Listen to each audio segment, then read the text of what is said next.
Skozi stoletja se v dolini naši je iskrilo, v objemu jekla se toliko tu je zgodilo, da v spominih nikoli ne bo ugasnilo.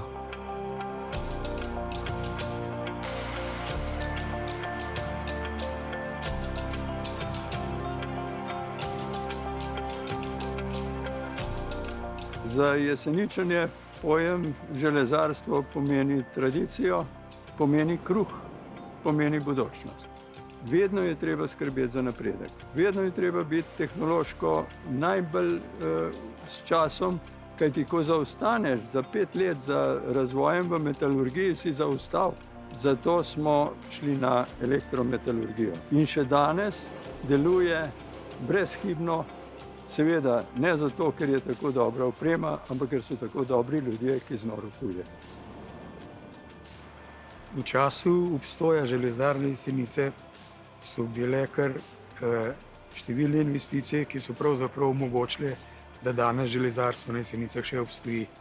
Prva taka je bila v 60-ih letih prejšnjega stoletja v novo vročo valjarno. Druga je bila v 70-ih letih v hladno valjarno in tretja v novo jeklarno. V zadnjem obdobju se je ogromno vlagalo tudi v ekologijo in je zrak na Jesenicah sedaj res čist, skoraj kot v Kranjski Gori.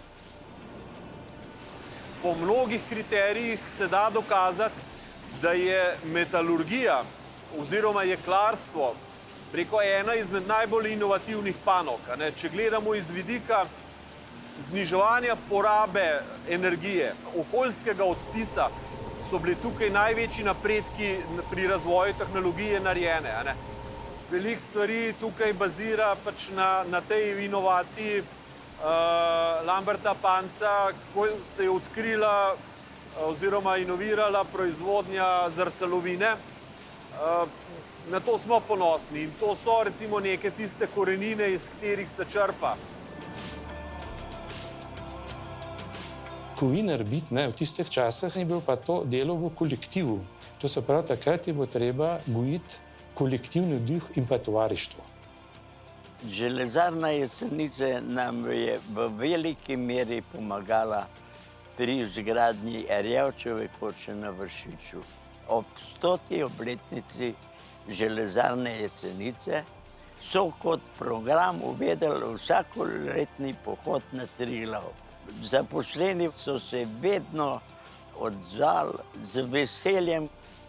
Mi smo pekli pujsa za 1. maja, za 29. novembra.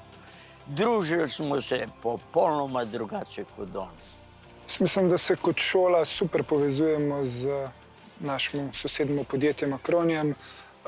Veliko sodelujemo na tehnološkem področju, otroci grejo pogledati proizvodnjo v okviru tehniškega dne. Veliko pa sodelujemo tudi na temu družbenem področju, skupaj se udeležujemo raznih prireditev, zdaj bomo šli skupaj na maraton v jeseni. Oni kot sodelovanje z lokalno skupnostjo pridejo k nam pomagati urejati našo okolico šole. Okrog leta 1938 so fantje, ki so večinoma delali v takratni železarni, spoznali hokejski šport skozi eno izmed promocijskih tekem tukaj na Jesenicah, sicer še na naravnem ledu. Potem pa je to navdušenje preraslo in že zelo zgodaj so s pomočjo železarne začeli tudi izdelovati prve drsalke in zanimivo je, da Jesenice prepoznajo po železarstvu in pa po hokeju. Te dva sta pa oba eno vsa ta leta.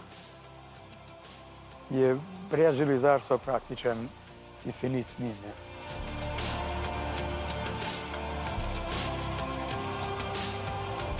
Kot vse generacije železarjev in hokejistov vedo, v življenju večkrat padamo, kot zmagamo.